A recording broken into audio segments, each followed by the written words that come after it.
Every empire prints. Every citizen pays.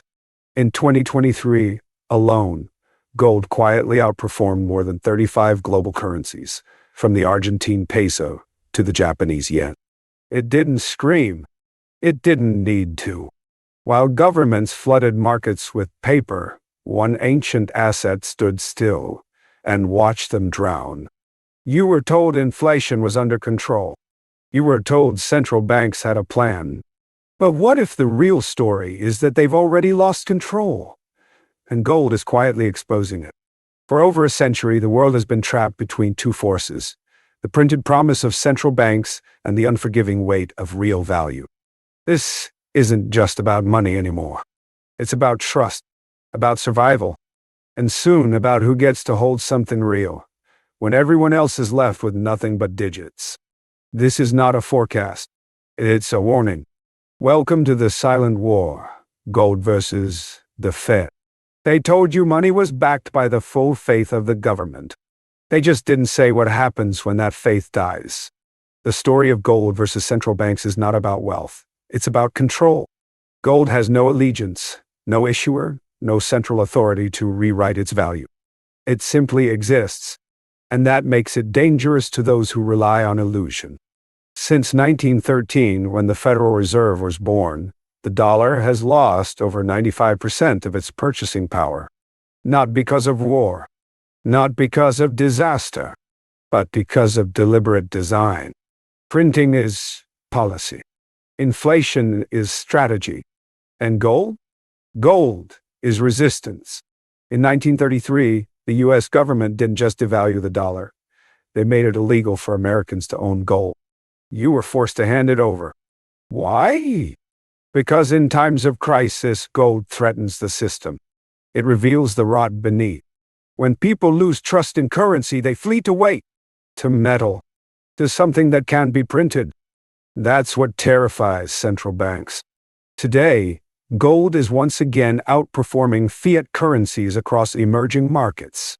In Turkey, in Egypt, in Argentina, ordinary citizens are dumping their national currency for coins, bars, and even jewelry.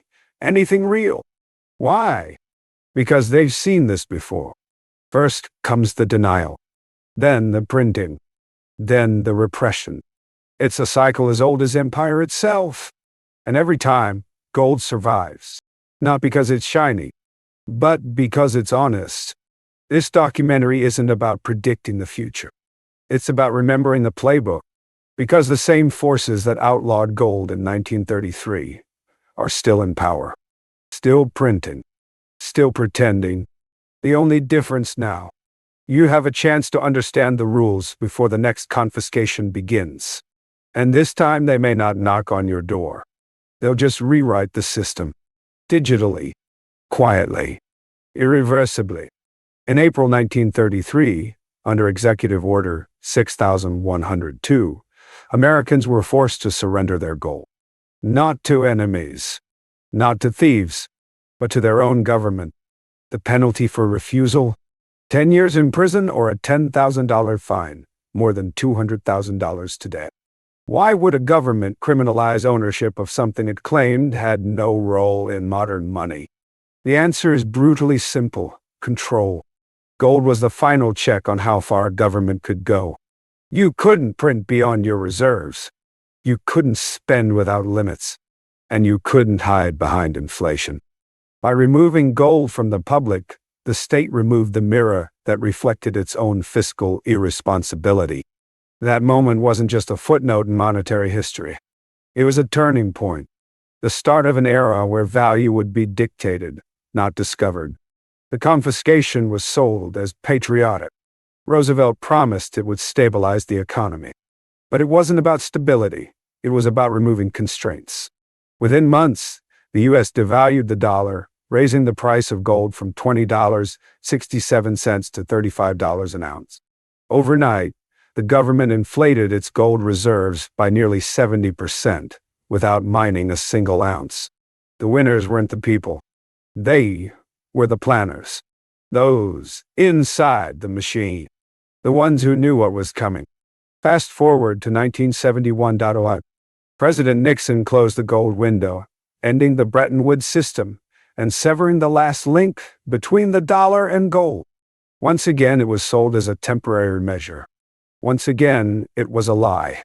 Nixon blamed speculators, but it wasn't the markets that broke the system. It was decades of overspending, war financing, and political cowardice. With the gold anchor gone, the dollar became pure fiat, untethered, unrestrained. And with it, the modern financial empire was born. The illusion could now be scaled globally. But gold never disappeared. It just went underground, into vaults, into private hands, into the balance sheets of central banks who, ironically, still hoard the very metal they publicly dismissed. Because they know the truth. When trust in currency dies, gold rises, not as an investment, but as a survival mechanism. In emerging markets, this cycle is accelerated. In Turkey, where the lira has collapsed by over 90% in the past decade, citizens aren't waiting for permission. They're buying grams of gold wrapped in plastic, sold at grocery stores and gas stations. In Egypt, as the pound spirals, families are melting jewelry to protect savings. In Argentina, where inflation tops 140%, the black market price of gold diverges wildly from the official rate. These people aren't investors. They're survivors. They've seen this movie before, and they know how it ends.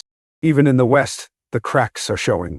The average American lost over 20% of their purchasing power in just 3 years following 2020. The official narrative blames supply chains and external shocks. But the truth is more uncomfortable.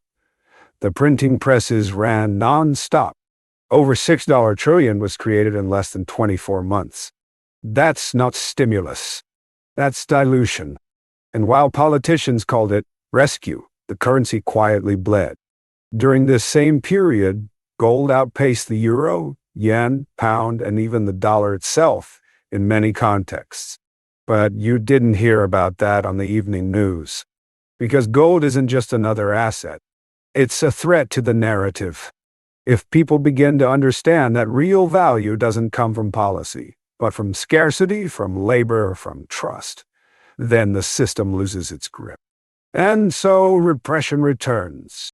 Not through stormtroopers or midnight raids, but through regulation and digital control.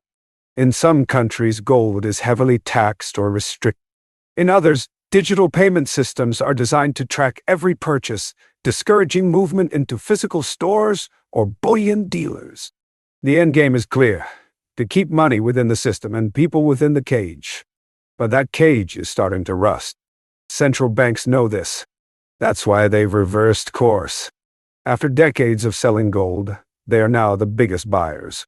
In 2022 alone, central banks bought more gold than in any year since 1950. Not ETFs, not futures. Physical, tons of it. Stored in vaults, moved quietly, reported vaguely. What do they know that the average citizen doesn't? They know the cycle. Crisis, print A, repress gold. Inflation, collapse. It has played out dozens of times across history. Rome debased its silver denarius to oblivion. Weimar Germany printed until wheelbarrows couldn't keep up. Zimbabwe added zeros until $1 trillion note couldn't buy bread. And each time, gold remained. Not because it fixed the system, but because it refused to lie. Today, we're in the early chapters of that cycle once again. The printing has already happened. The inflation already struck. The repression is subtle but present. And the collapse?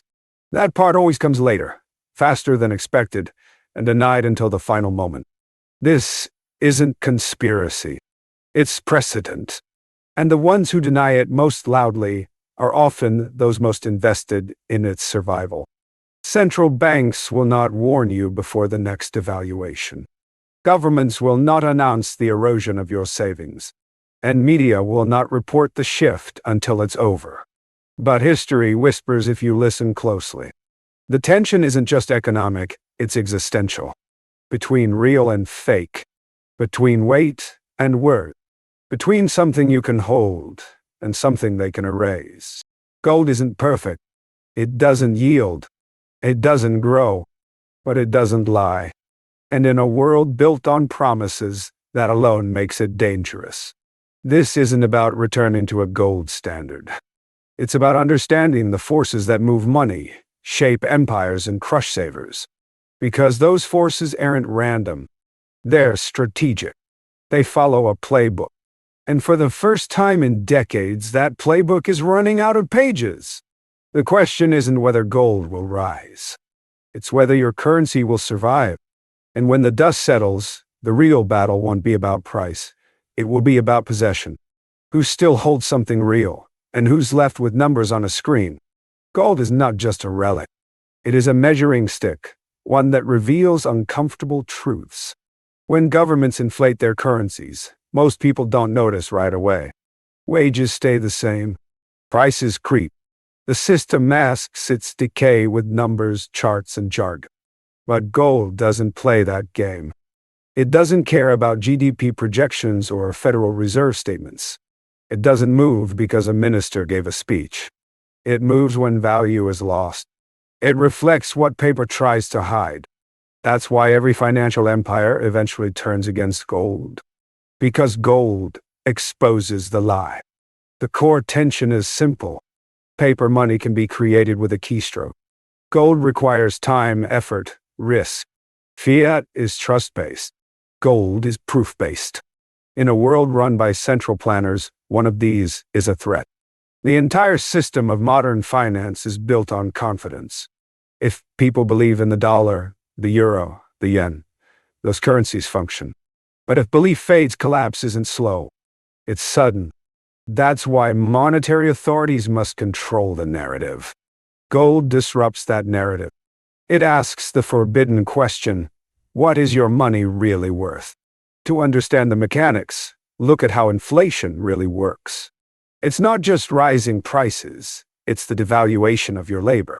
If you worked for $100 last year and that $100 now buys 10% less, you weren't paid in money. You were paid in promises that dissolve. And the more they print, the faster those promises break. Gold, by contrast, is not a promise. It's a settlement. It doesn't require your faith. It simply exists, regardless of what anyone believes. That's why governments have always feared it. In the 20th century alone, more than 30 countries enacted gold restrictions during economic crises. Not because gold failed, but because it revealed. When a currency begins to unravel, people instinctively seek safety in something physical. But that migration is dangerous to the system. It drains liquidity. It weakens confidence.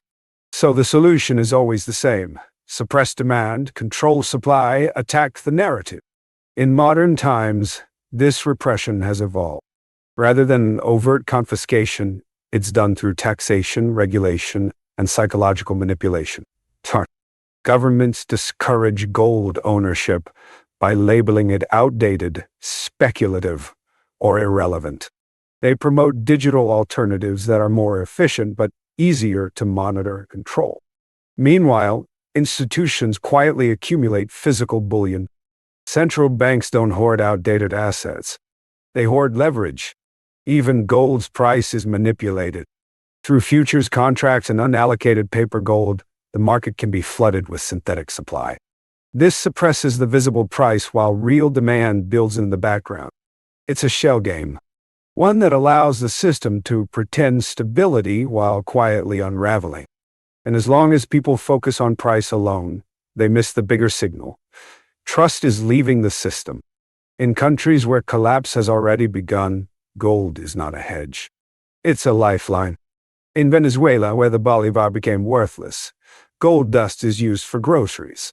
In Lebanon, where banks froze deposits, gold jewelry became currency. These are not theory.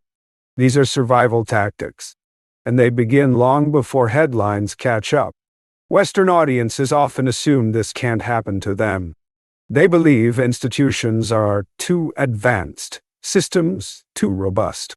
But history disagrees. Every empire believed it was exceptional until it wasn't. The Romans debased silver for decades before collapse. The British pound ruled for a century before being dethroned. The US dollar is now following the same script. Overextension, money printing, wealth concentration, rising distrust. And in each case, gold didn't crash the system.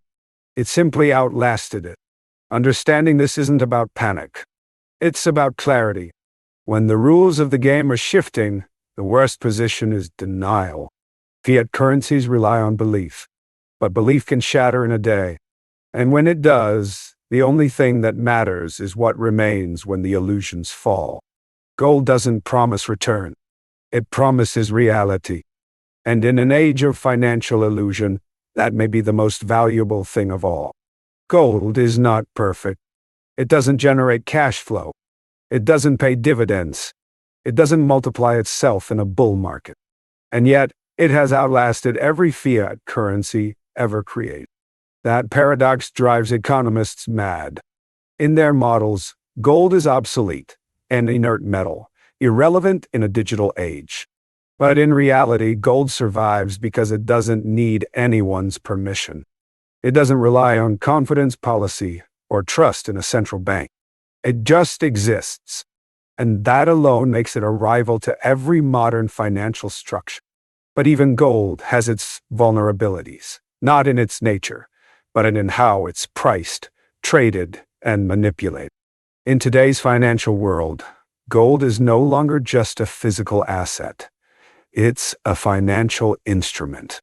Trillions of dollars in gold derivatives are traded on paper, through futures, options, and ETFs. But most of these contracts are unbacked. They represent claims, not actual metal. This creates a dangerous illusion. The market appears liquid, prices appear stable, but the underlying physical supply is dwarfed by synthetic exposure. If too many holders demanded delivery at once, the system would fracture. This isn't a theory. It's a structural risk that few acknowledge, because acknowledging it would reveal just how fragile the gold market, and by extension the monetary system, really is. Furthermore, the central banks that hoard gold are often the same institutions involved in its suppression. Through coordinated sales, swaps, and leasing programs, they manage public perception while quietly increasing private reserve. This duality is intentional. It allows them to downplay gold's relevance to the public while preparing for the moment fiat trust breaks. It's not hypocrisy, it's strategy. Even retail investors are trapped in this dynamic. Many believe they own gold through ETFs like GLD or through gold-backed securities. But in most cases, they own exposure, not allocation. They can't touch the gold. They can withdraw it. And in a systemic crisis, those contracts may not settle in metal at all. Only those holding physical gold, bars, coins, vault-stored bullion, will have certainty. The rest will have paper promises, fighting for redemption in a frozen system. Critics argue that gold can be stolen, confiscated, or restricted, and they're right.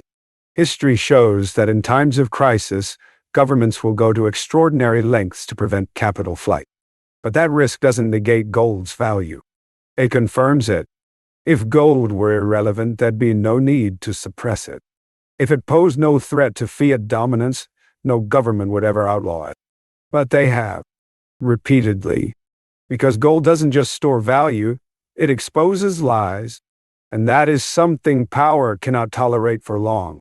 Still, there are limits. Gold cannot save you from every economic disaster.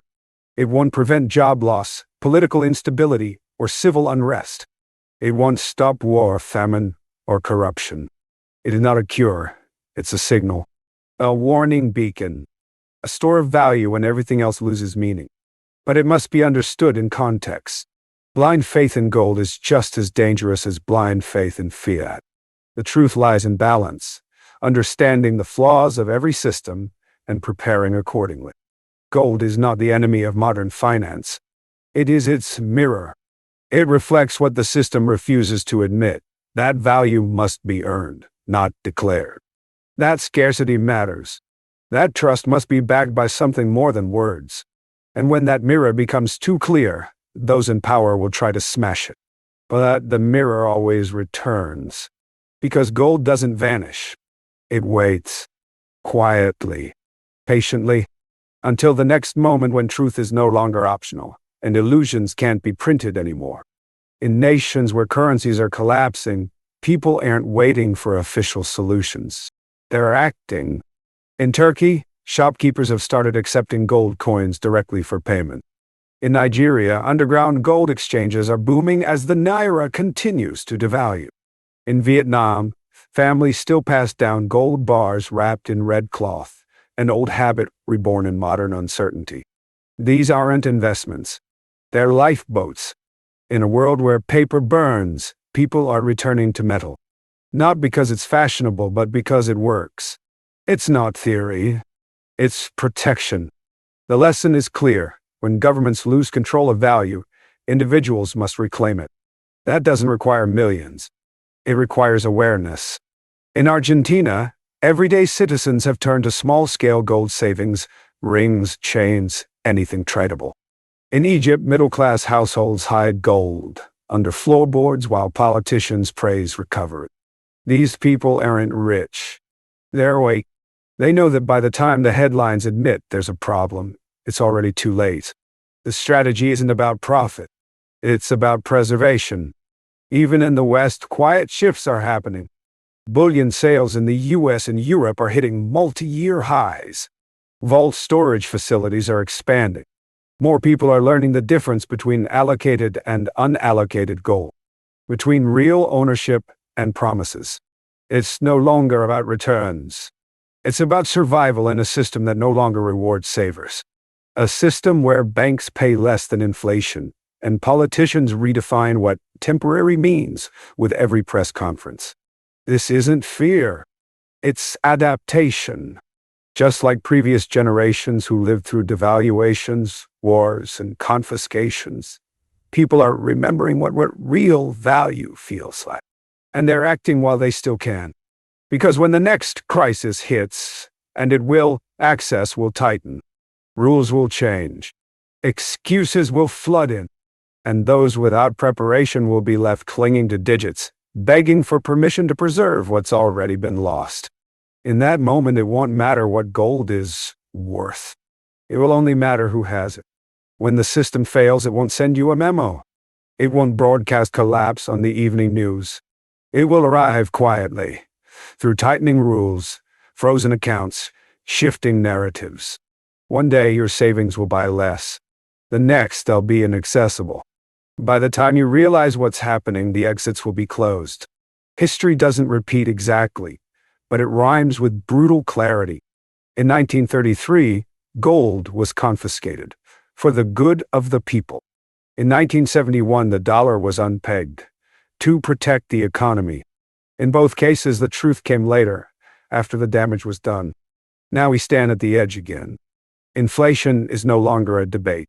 Trust is bleeding. And behind the curtain, the same institutions that dismissed gold are racing to accumulate.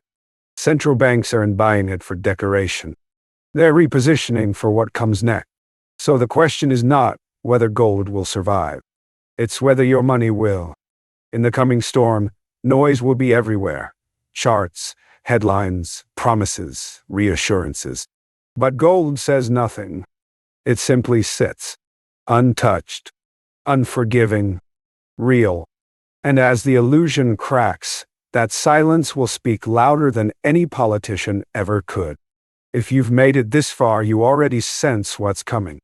This isn't about fear. It's about clarity. When trust dies, something else must take its place. Not theory, not rhetoric, but wait. And in that final moment, when the digital lights flicker, when confidence evaporates, when paper burns, you'll either be holding something real or nothing at all.